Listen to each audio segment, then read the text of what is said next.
कोरोनानंतर असे अनेक आजार लोकांना बघायला मिळाले. सर्वप्रथम तर हृदयाच्या समस्या लोकांना खूप झाल्या. खूप चुकीच्या गोळ्या औषधांची त्यांची ट्रीटमेंट झालेली आहे किंवा स्वतः मनाने अनेक स्टेरॉइड्सचा वापर त्यांनी केलेला आहे. अशा रुग्णांमध्ये सुद्धा एव्हीएन होतं. तर इम्युनो कॉन्स्टिट्यूशनल मेडिसिन काय असतं? हे रुग्णाला बहुअंगाने काम, म्हणजे जरी आज आपण एव्हीएनसाठी मेडिसिन देतोय, तर सुरुवातीला त्याचा फक्त जॉईंट बरा होण्यासाठी ते मेडिसिन नसेल, तर ते रक्त पुरवठा चालू करण्यासाठी. प्रथमच जर समजा रुग्णाला जर कळालं की त्याला एव्हीएनचा त्रास जाणवला आहे, कुठेतरी फर्स्ट सेकंड स्टेजवर तो आहे, तर त्यांनी जर लवकर आला तर त्याला नक्कीच फायदा जास्त मिळणार. पण एखाद्या वेळेस बऱ्याचदा असं होतं की रुग्णालाच ते तिसऱ्या चौथ्या स्टेजला जेव्हा समजतं, त्यावेळेस त्याच्याकडे ऑप्शन नसतो. होमिओपॅथी रुग्णाला सर्दीपासून कॅन्सरपर्यंत मदत करू शकते. म्हणजे तुमच्या आयुष्यामध्ये, तुमच्या मनामध्ये जोही डाऊट असेल, जोही आजार असेल, त्याला होमिओपॅथीमध्ये नक्कीच सोल्युशन आहे.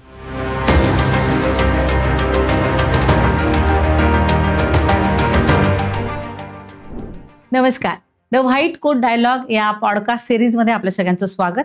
इथं आपण वेगवेगळ्या डॉक्टर्सची वेगवेगळ्या समस्यांवर मनमोकळा संवाद साधणार आहोत आणि त्यांच्याकडनं जाणून घेणार आहोत.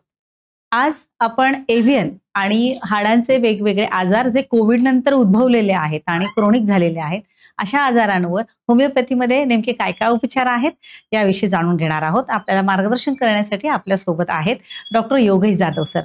योगेश जाधव सरांचं छत्रपती संभाजीनगर, नाशिक आणि पुणे इथं क्लिनिक आहे, द हिलिंग सेंटर या नावानं. त्यांनी अनेक क्रिटिकल आणि क्रोनिक आजारांवर होमिओपॅथीनं यशस्वीपणे उपचार केलेले आहेत. चला तर मग आज आपण त्यांच्याकडनं जाणून घेऊया एव्हीएन आणि हाडांचे विकार याविषयी सविस्तरपणे.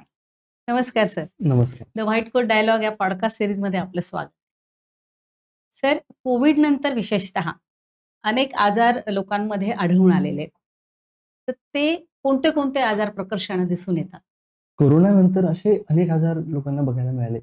सर्वप्रथम तर हृदयाच्या समस्या लोकांना खूप झाल्या. त्याच्यात हृदयामध्ये अनेक लोकांना स्ट्रोक जाणवला, अटॅक येतो, कार्डियक अरेस्ट झाला.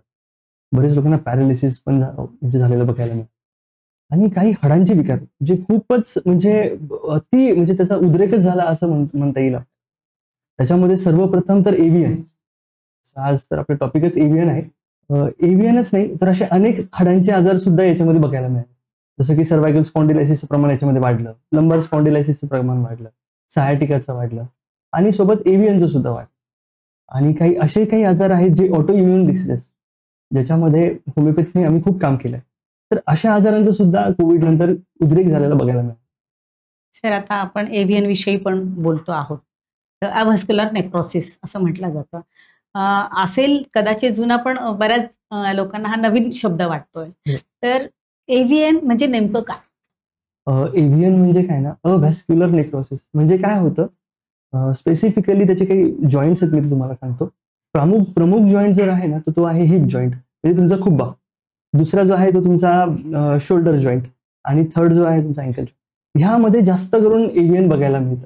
तर याच्यात काय होतं, एव्हीएन मध्ये बऱ्याचदा तिथला जो रक्तपुरवठा आहे, त्या जॉईंटचा जो रक्तपुरवठा आहे, त्या हाडाचा जो रक्तपुरवठा आहे, तो खंडित होतो. तर त्याची अनेक कारणं आहेत.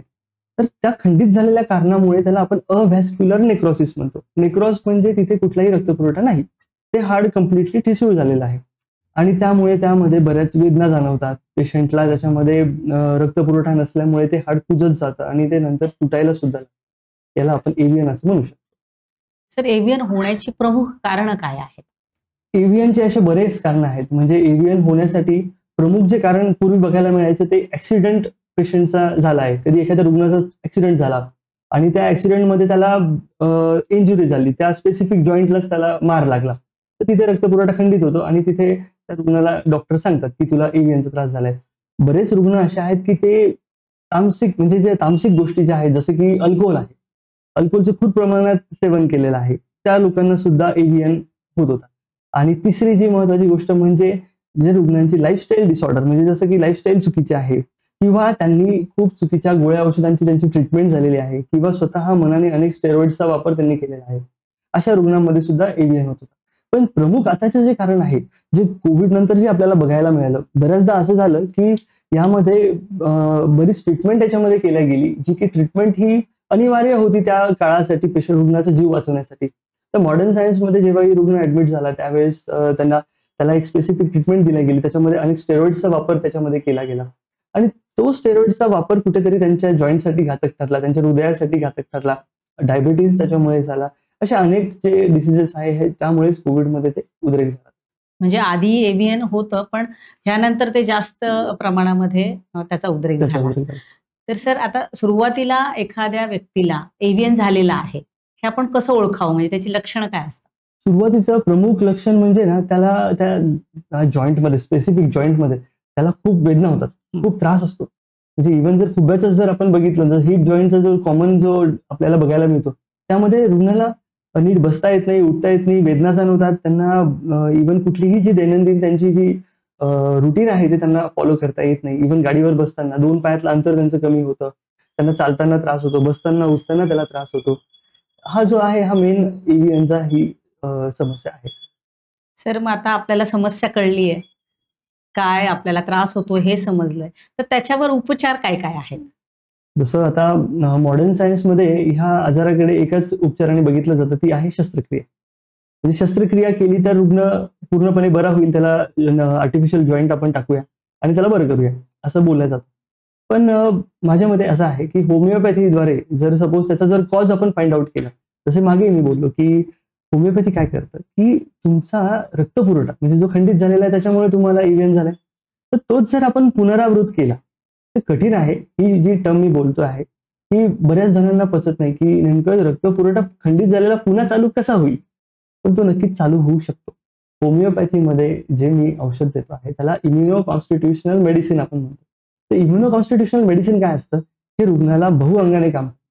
म्हणजे जरी आज आपण एव्हियनसाठी मेडिसिन देतोय, तर सुरुवातीला त्याचा फक्त जॉईंट बरा होण्यासाठी ते मेडिसिन नसेल, तर ते रक्तपुरवठा चालू करण्यासाठी असेल. एकदा जर तो रक्तपुरवठा पुनरावृत्त झाला की आपोआप त्याचा जो कोर आहे तो बनायला लागेल, त्याच्या ऑस्टिओसाइट्स पुनर्निर्मित होतील आणि तो जॉईंट पुन्हा चांगला होऊन जाईल. तर बऱ्याचदा असं होतं की ह्या जॉईंटला बरं करण्यासाठी बऱ्याच काही गोष्टी केल्या जातात.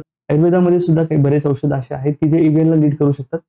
पण होमिओपॅथीमध्ये एक स्पेसिफिकच नाही, तर हा कॉन्स्टिट्युशनल मेडिसिनचा जो प्रयोग आहे याच्यामध्ये नक्कीच आपण रुग्णाला 80% आपण त्याच्यामध्ये बरं करू शकतो. म्हणजे होमिओपॅथी ने आपण त्याचा मुळाशी घाव घालणे ज्याला म्हणतो आपण, येस. आजाराच्या मुळाशीच काम केलं जातं. सर, पण आता जसं म्हटलं जातं की याला ऑपरेशन शिवाय पर्याय नाही, तर मग अशा कुठल्या स्टेज पर्यंत आपण होमिओपॅथीने त्यांना यशस्वीपणे बरं करू शकतो, आणि अशा अशा कोणत्या स्टेजवर की बाबा आता ऑपरेशन शिवाय पर्याय नाही? तसं तर प्रथमच जर समजा रुग्णाला जर कळालं की त्याला इव्हियनचा त्रास जाणवलाय, कुठेतरी फर्स्ट सेकंड स्टेजवर तो आहे, तर त्यांनी जर लवकर आला तर त्याला नक्कीच फायदा जास्त मिळणार. पण एखाद्या वेळेस बऱ्याचदा असं होतं की रुग्णालाच ते 3ऱ्या-4थ्या स्टेजला जेव्हा समजतं त्यावेळेस त्याच्याकडे ऑप्शन नसतो. त्याला डॉक्टरांनी टाइम लिमिट दिलेली असते, तुला महिनाभरात ऑपरेशन करावं लागेल, नाहीतर हा जॉईंट तुझं ठिसून म्हणजे पूर्ण ठिसूळ होऊन जाईल आणि तो तुटून जाईल. मग तुला नंतर त्यावेळेस खूप वेदना होतील आणि मग काहीच करता येणार नाही. मग त्यावेळेस हे बदलायचं तर आजच बदलून टाक. तर माझं त्यांना एक सजेशन असेल की ऍटलिस्ट म्हणजे फर्स्ट स्टेज पासून तर 4th स्टेजपर्यंत होमिओपॅथी प्रत्येक रुग्णाला मदत करणार. पण त्यातल्या त्यात जर सपोज तुमचं जर समजा डॉक्टरांनी जेव्हा तुम्हाला सांगितलं की तुम्हाला सगळं चालता येतं पण थोडंफार वेदना आहेत आणि तुमचा जॉईंट 4th स्टेजचाही खराब झालेला आहे, तरी तुम्ही होमिओपॅथीच्या मदतीने बरे होऊ शकता. म्हणजे फर्स्ट पासून ते लास्ट पर्यंत तरी त्यांनी होमिओपॅथी ट्रीटमेंट घ्यावी असं माझं आग्रह. पण त्यातल्या त्यात जर एखाद्या रुग्णाचा जर त्याला तो जो जॉईंट आहे पूर्णपणे तुटला असेल, की त्याचा जो बॉल आहे तो पूर्ण ठिसूळ झालेला असेल, त्याचा कोर ब्रेक झालेला असेल, त्याच्यामध्ये डिजेनरेटिव्ह चेंजेस खूप जास्त प्रमाणात असतील, अशा रुग्णांनी त्याला ऑपरेशन शिवाय पर्याय त्याला सर्जरीज म्हणजे कुठल्या अप टू सम एक्सटेंट जिथे तयार होण्याची प्रक्रिया असेपर्यंत जर तो ऑर्गन काम करत असेल तर होमिओपॅथीने नक्कीच त्यावर उपचार होऊ शकतो. सर, आता आपण एव्हियन विषयी बोलतोय, तर असे जे आजार आहेत त्याच्याशी रिलेटेड की ज्याला ऑपरेशन शिवाय पर्याय नाहीये, असे ज्याला आपण क्रोनिक म्हणू, क्रिटिकल म्हणू, असे कोणते कोणते आजार आहेत एव्हियन सारखेच की ज्याने होमिओपॅथीनं अगदी आपण प्रभावीपणे उपचार करू शकतो?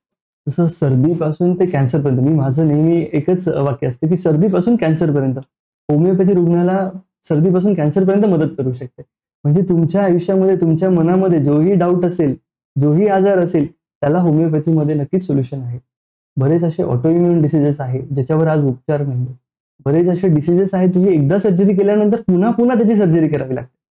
जसं मूळव्याध आहे, किडनी स्टोन आहे, किडनी डिसीजेस आहे कितीतरी, त्यांना तर सर्जरी सुद्धा पर्याय नाहीये. म्हणजे नेफ्रॉटिक सिंड्रोम आहे. तर असे खूप काही आजार आहेत. जेव्हा लहान लहान मुलांच्या केसेस आमच्याकडे येतात त्यांना अपेंडिक्सचा प्रॉब्लेम असतो. भीती असते की अपेंडिक्स फुटून जाईल पोटामध्ये.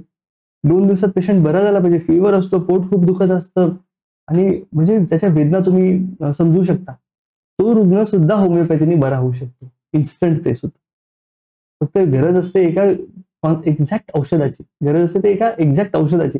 जर ते एक्झॅक्ट औषध त्या रुग्णाला मिळालं, ज्याला मी इम्युनो कॉन्स्टिट्युशनल मेडिसिन म्हणतो, तर नक्कीच रुग्ण त्यातनं बरा होऊ शकतो. म्हणजे योग्य वेळेला योग्य औषध, योग्य डॉक्टर हा सल्ला मिळणं गरजेचं आहे. सर, आता आपण एव्हीएन आणि आता जे आजार आपण बघितले की जे क्रोनिक होऊ शकतात, क्रिटिकल होऊ शकतात, तर आपण काय बघत असतो की आपल्याला ते होऊच नये, ते आपल्याला टाळता येतील का, किंवा अगदीच फर्स्ट स्टेजवर आहे तर त्यावर आपण ओव्हरकम करू शकतो का? तर त्या बाबतीत काय सांगाल? नक्कीच.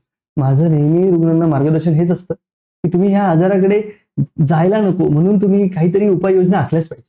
म्हणजे जसं की तुम्ही तुमचं 45 मिनिटाचा व्यायाम आहे ना, तर तो तुमचा रोज असायला हवा. त्याच्यामध्ये योगासने, मेडिटेशन हा खूप मोठा रोल प्ले करतील. त्यातल्या त्यात जर समजा तुम्ही तुमची जी लाईफस्टाईल आहे, जसं की तुम्ही दारूचं व्यसन करत असाल, तुम्ही तंबाखू किंवा कुठली पुडीचं व्यसन करत असाल, सिगारेट तुम्ही पित असाल, तर ह्या गोष्टी तुम्ही टाळायला हव्या.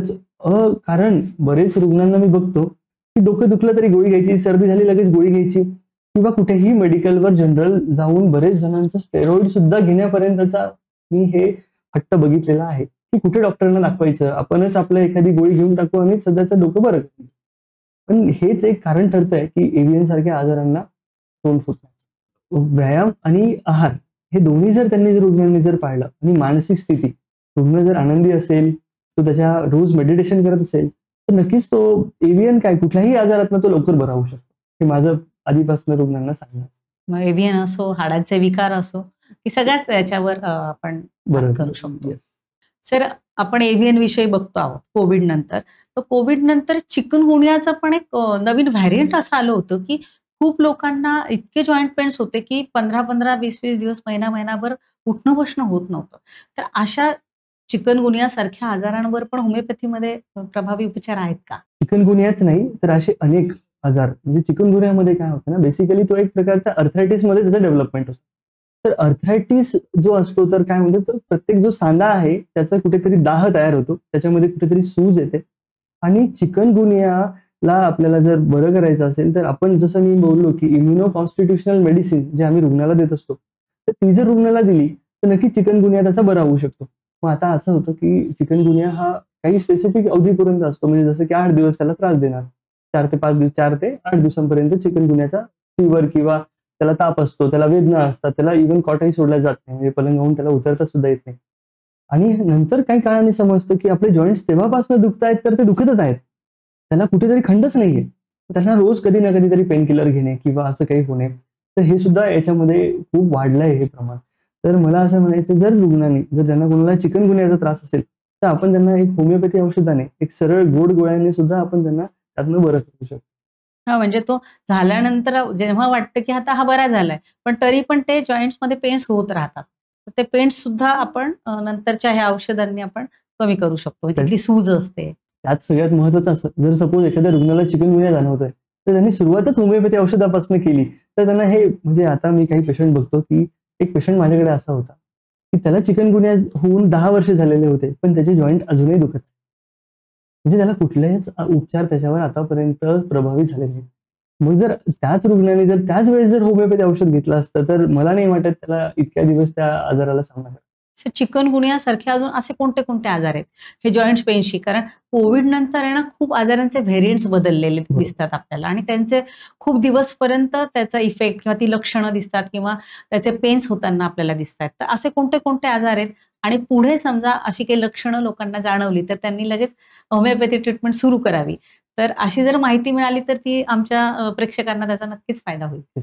अनेक व्हायरल इन्फेक्शन सुद्धा कोविड नंतर वाढलेले आहेत. त्याचे म्हणजे जसं की सेम कोविड लाईक पिक्चर दिसतो, पण कोरोना दिसत नाही. म्हणजे कुठेतरी रिपोर्ट्समध्ये काहीच सापडत नाही. ताप उतरत नाही. लहान मुलं नेहमी आजारी पडतायत. इव्हन लहानच नाही तर मोठे सुद्धा पडतायत. आणि हे बरेच अँटीबायोटिक्स घेऊन काही करून त्यांना त्याच्यावर उपचार मिळत नाही. तर त्यांना जर त्यांची प्रतिकार क्षमता वाढवायची असेल तर ते नक्कीच होमिओपॅथीची मदत घेऊन त्यातनं बरे होऊ शकतात. परत असे काही आजार आहेत जे की हाडांचे म्हणजे जसं आपण आज एव्हीएन हा आपला विषय होता, तर त्याच्यामध्ये गुडघ्यांची झीज झालेली आहे, मणक्यांची झीज झालेली आहे. तर हे बरेच व्हॅक्सिनेशन्स नंतर सुद्धा काही अशा स्टडी झालेल्या आहेत की त्या स्टडीजमध्ये असं बघायला मिळालं की त्यांच्या जॉईंटचे डिजेनरेटिव्ह चेंजेस त्यांना बघायला मिळाले आणि कुठलंही कारण याच्यामध्ये नव्हतं. तर मंडळी, आज आपण एव्हीएन आणि हाडांचे विकार याविषयी डॉक्टर योगेश जाधव सरांकडनं सविस्तरपणे माहिती घेतली.